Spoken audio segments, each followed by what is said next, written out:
And the ones are going to keep getting bigger and more profitable than the ones you bought the first time.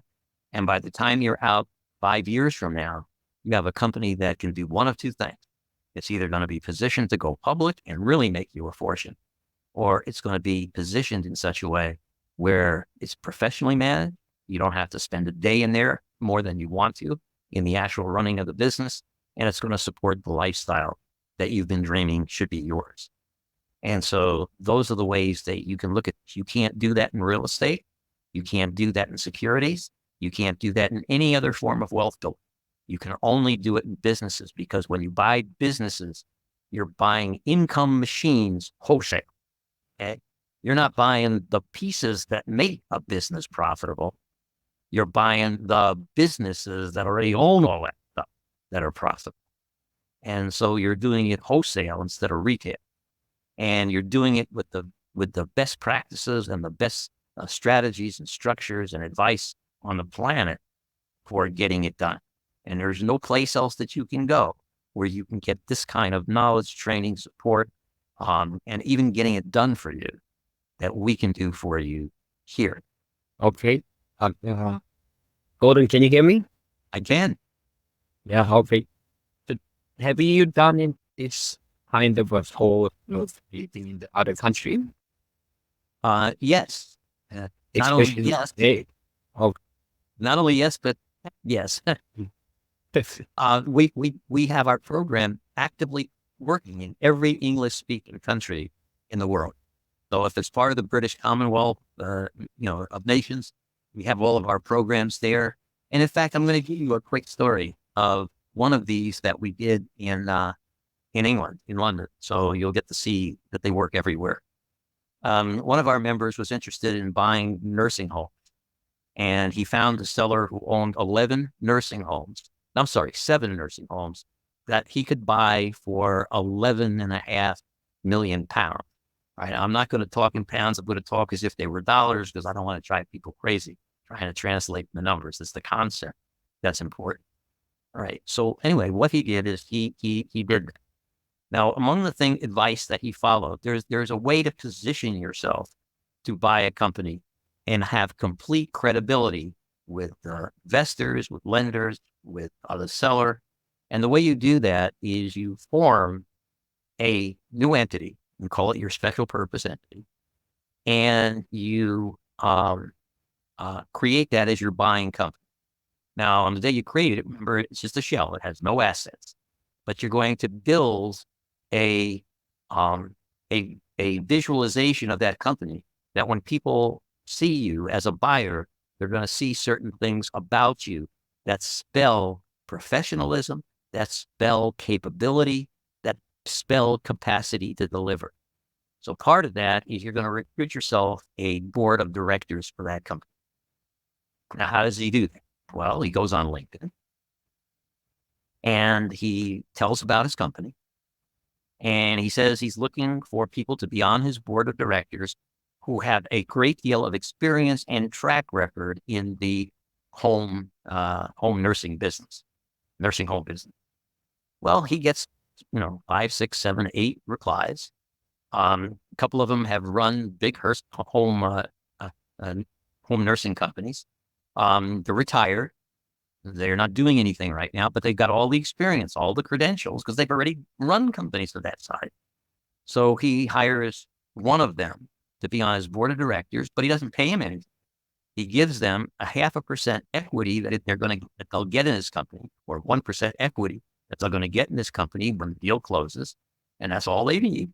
And they're going to, at that point, hire them and pay them a certain amount of money to oversee the management that will already be. Okay. So now when he goes to apply for a loan, when he goes out to ask for investors, well, who are you? Well, we're the ABC company, which is named like it's a home nursing company. It's like, this is what our board looks like. So they have this person on the board. This is the person who knows how to run the company. So you now are starting to build a picture of capacity to deliver. Right. So now the next thing he does is he goes out and he hires a lawyer, and he hires an accounting firm. And the accounting firm he hires is a fairly large accounting firm, highly prestigious, that that agrees to be his accounting firm and charges him a stipend retained, with the understanding that when he finds the company he wants to acquire, he will increase that to comply with their normal fee rates. But now when he goes to the lenders and the investors, who's your accounting firm? Well, it's this prestigious accounting firm. He does the same thing with a lawyer. Okay. And he gets everyone to defer the large portions of their billing forward. The next thing he does, once he finds his company, he does a pro forma on the company, showing what it's going to earn when he owns it, showing what it's going to take to buy it, showing what the cash flows are going to look like. All of that, he uses our doable deal analyzer to do all. Okay, so now he's got a complete picture for an investor and a lender of how the deal's going to work and how everybody's going to get repaid. And how everybody's going to earn a return on investment. And he's got this great accounting firm, he's got this great lawyer, and he's got the guy who knows how to run the company, proven track record. So he's developing this capacity to deliver, and he hasn't spent a lot of money yet. Like practically none. Okay. So what's the first one he goes after? He goes after his first investor, whose first investor is not the ultimate investor. It's the guy who's going to put up the meaningless amount of money that he needs at the beginning, so that he's got money for the little amounts he has to pay these people. All right. And what does he show them? He shows them all this stuff, including the pro forma. He explains to them if he puts up this little bit amount of money, that he will give them 2% of the company. This will give him a return based on the pro forma of that. And when they get the deal funded, he doesn't have to wait until the business is successful to get his money back.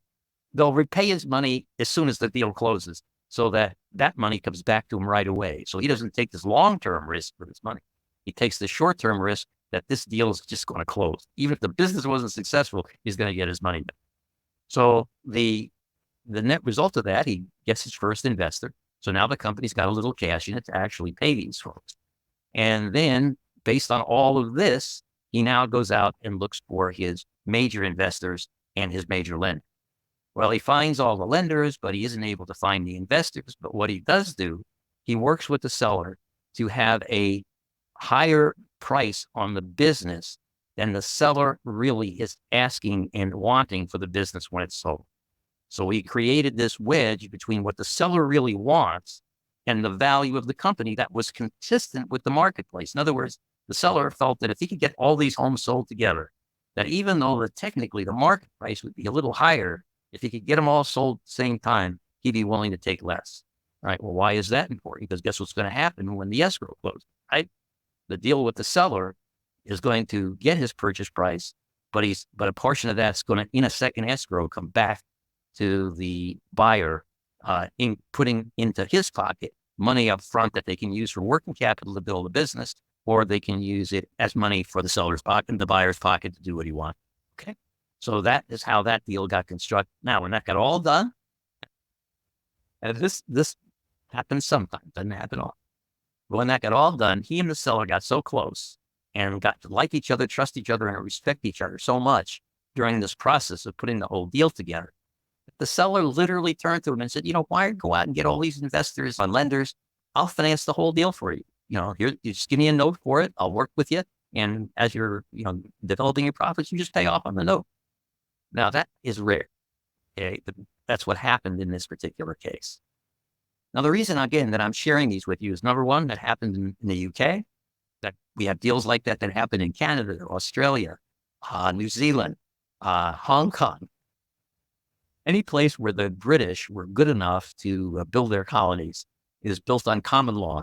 And all of these techniques work. It's consistent with their laws, consistent with everything going on.